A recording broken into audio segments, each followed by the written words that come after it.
Hello everybody, and welcome back to another Doctor Who action figure review. In today's review, I'm going to be taking a look at one of the latest B&M exclusive action figure collector sets, which is, of course... You're joking.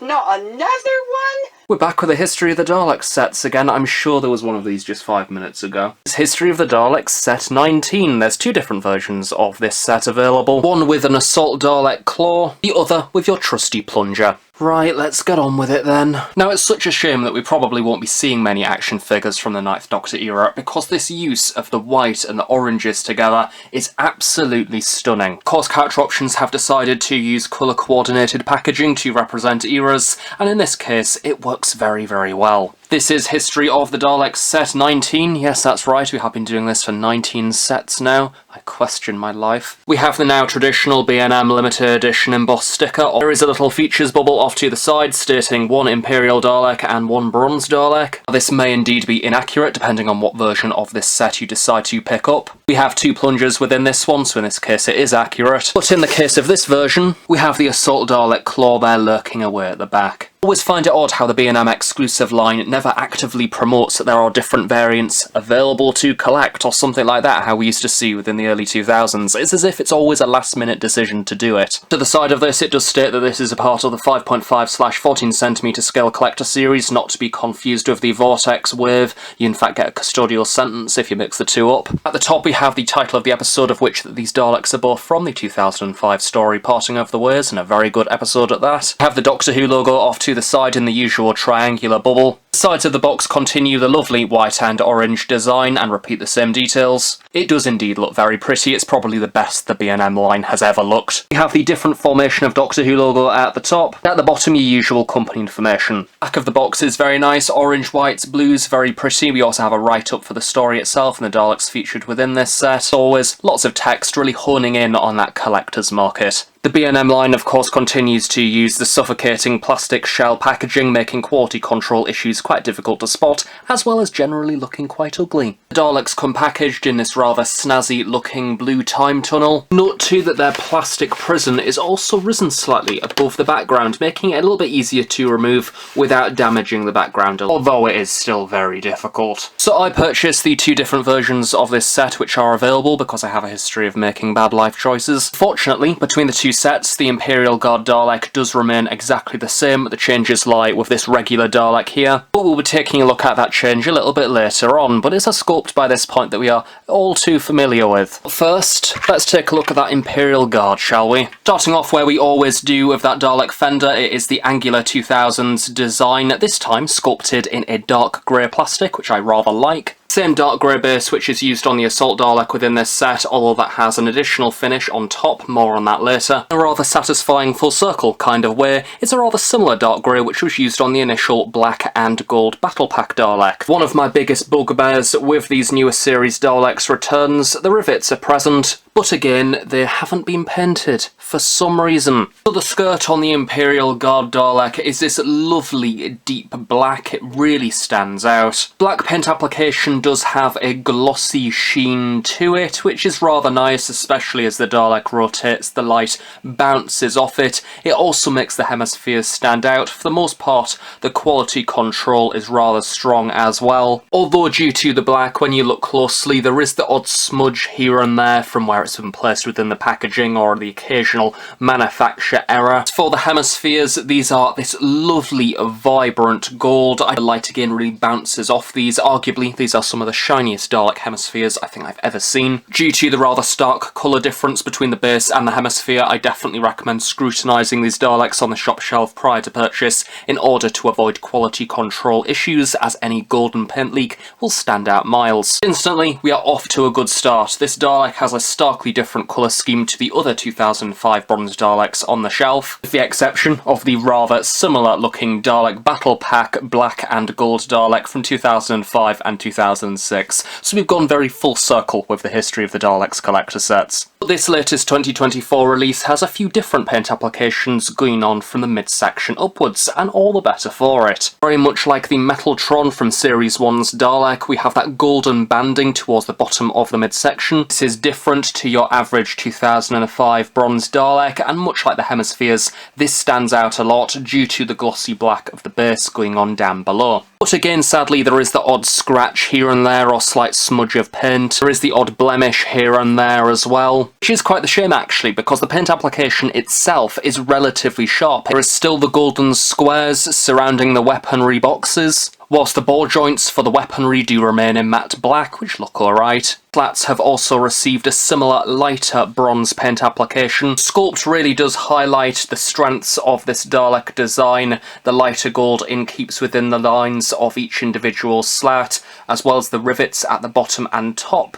given a slight dot of silver paint. Maybe it's the way the different colours work together which creates a bit of an illusion, but I even want to say that the silver of the rivets is slightly shinier. Dalek gun is the same to usual, the much more in proportion, slimmer design from bottom to top. This is a shiny silver divided into several metal sections fanning outwards from the middle. I think it would be nice to have a black dot at the end of the gun just to make this stand out a bit more, but that's me being completely picky. The Imperial Guard Dalek has the standard plunger arm. Always with this sculpt, I particularly like the small circular disc with the rivets surrounding it. Plunger itself is also somewhat a glossy black. It's divided into several panels. These are also present within the plunger itself. Despite it being a nice sculpt though, it is quite disappointing that the Imperial Guard does come with the plunger. I first heard that this set was coming out and we were getting an Imperial Guard Dalek. My mind instantly hopped to it having different appendages as basically a bare minimum, especially because we've already seen the release of this little Dalek from the 3.75 range. I was fully expecting this giant cannon thing to be upscaled, if that's at all possible. Instantly this would have made this Dalek a lot more attractive than the one we actually got. It really frustrates me that I like this Dalek how it actually comes within this set anyway, because it is really pretty, because I'm then settling for something and being content with something which is less than what I expected as a minimum. Ideally, the set which features the bronze Dalek without the claw arm should have came with the one with the cannon, so then both different versions of the set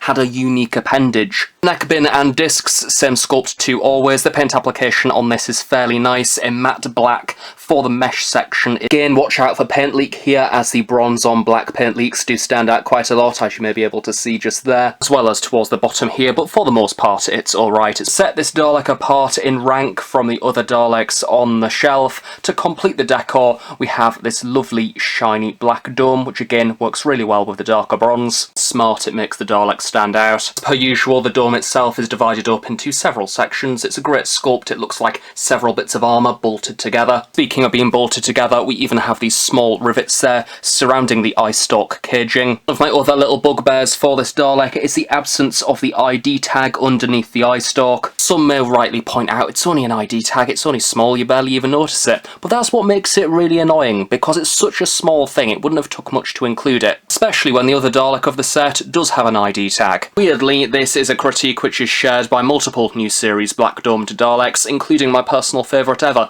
being the 50th anniversary Toys R Us exclusive version. Dome lights are the same as ever, sculpted in a clear plastic, although credit where credit is due, we do have a silver highlight on these as well, covering the base of the dome light as well as the cage holding the clear section in place, so that's good. The eye stalk is also the same as ever, that silver stalk nicely painted. The discs are clear with a little bit of spacing in between them. Black of the eye socket housing does start just before the case itself in matte black with a lovely ridge design surrounding the sides, capped off with that dark blue of the pupil at the very end. Now, I'm not going to lie, I do really like this Dalek. I think the combination of the blacks, golds and bronzes work really nicely together. It is a very welcome addition to the shelf. But yet again, this is another Dalek release that is let down by some really minor things. The lack of silver used on the fender rivets, and the absence of an ID badge. They are such minor critiques, but at the same time it's so frustrating that they just can't be done. But the biggest critique of all is of course the absence of that Dalek cannon, or even the option to have changeable appendages would have absolutely made this set something special. From a budget standpoint, I'm just really confused as to why Dalek appendages are out of budget,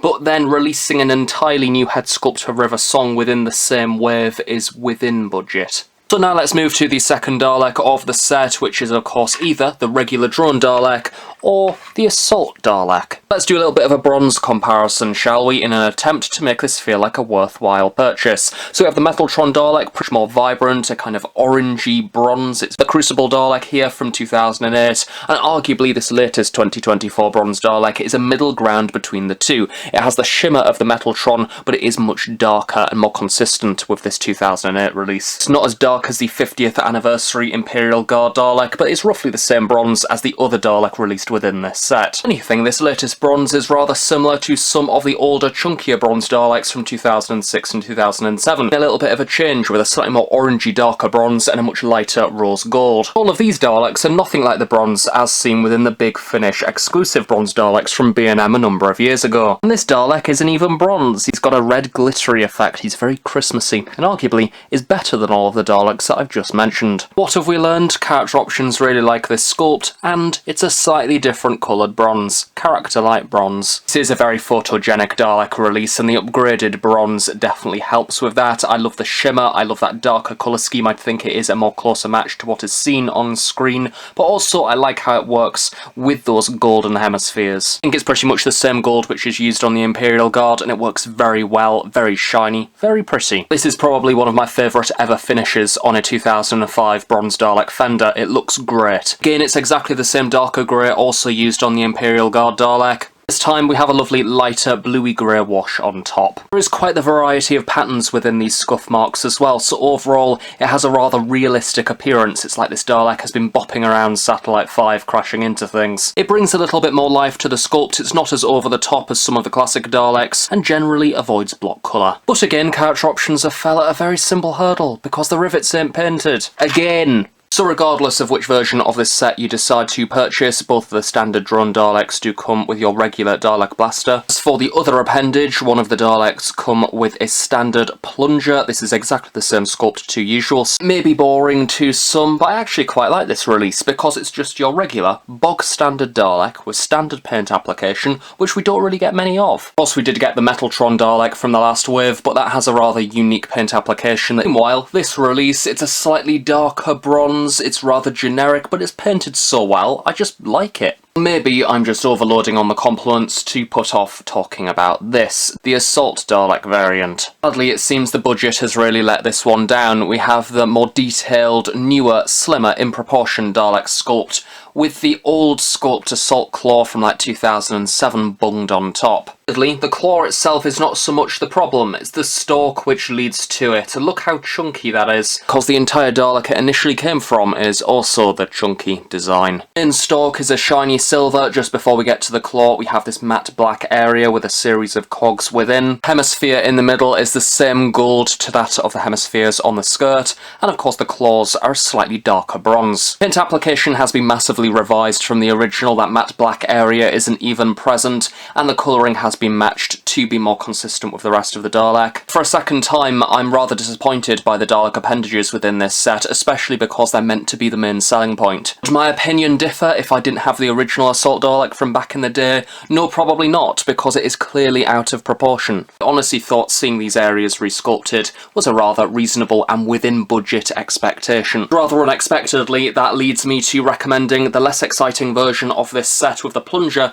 simply because this Assault Dalek is quite a disappointing release. I think the quality control on this Dalek is much better than previous releases. I like how the darker bronze and the lighter bronze work together, especially on the midsection with the slats, but as always, look very closely to avoid quality control problems. Bolts on either slat at the bottom and top highlighted in a silver. This is precisely painted, so I'm happy with this. Both variations of this Dalek return to just having a bronze around the base of the midsection, which is great, a good attention to detail. Of course, bronze Dalek wise, only the Metaltron is meant to have the golden banding. For notable changes now, the ball joints on the weaponry are now back to a glossy black like most Dalek releases, unlike the Metaltron though, which was a bronze, which I didn't mind. I did really love that the rivets around the weaponry box were also detailed within that initial Metaltron. Sadly though, that is no longer present on this most recent bronze Dalek. Bronze beams are rather neatly painted, and regardless of how many times we see this sculpt, it's an excellent design, very intricate details of the mesh texturing in the middle. Maybe it's just my eyes, but I do think that the matte black of the neck Dalek bin works a lot nicer with the darker bronze. You can see the odd leak here and there, so as always, look out for those quality control issues. Regardless of which bronze Dalek you have, be it the standard or the assault, of course we finish off with your regular bronze dome, the same sculptor always, divided into various panels. The ID tag on this latest bronze Dalek is in fact exactly the same to the Metaltron, which obviously doesn't make sense. I don't really mind though, that's not a big deal for me. Good paintwork on the dome lights. Thankfully the base of the Dalek eye stalk is also back to a matte black, which stands out a lot more and is more accurate, like the rather unusual stuff that was going on with the Metaltron,